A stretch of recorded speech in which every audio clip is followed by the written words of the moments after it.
بشكل أو بآخر نحن ننتمي إلى هذه اللحمة، نحن ننتمي يعني ونلتقي مع هذه المنطقة في الدين، في الأصل، في المصير، في التحالفات كذلك. اليوم يعني نتأسف لأن لدينا دول شقيقة، دول مجلس التعاون الخليجي يتم قصفها من إيران، والمملكة تضامنت وهذا عبر بلاغات يضرنا كذلك. أكيد نتأذى بذلك طبعا. طب احنا والله بمنتهى المسؤوليه نخليو دولتنا اللي كدير السياسه الفوق، وبرافو ليها وحنا معاه. دابا انت صحفي نوفل، والله وراك عزيزه نوفل، ما تنافقكش، تلاقينا انا وياك في الملعب وكان واحد، ولكن بصح نوفل عاوتاني واش نوفل انت خدام في قناه مشكله.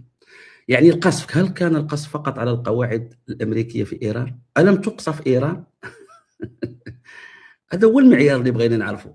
تصور كتاخذ نصف الكاس، وهذاك القصف الاول اللي كان على ايران، ندين ايران في الصحراء المغربيه وندين ونحتفظ بخلافاتنا العقديه التاريخيه مع ايران. لكن هل هذا يخليني نبقى نقول الكذوب، ما نقولش الحقيقه؟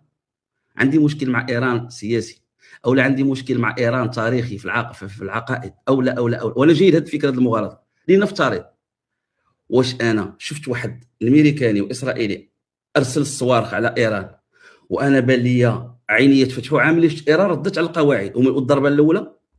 غير معقول. احنا صحافه محايدين، الصحفي لا لون له، لا حزب له، لا طبقه له، لا، هذا هو الصحافه.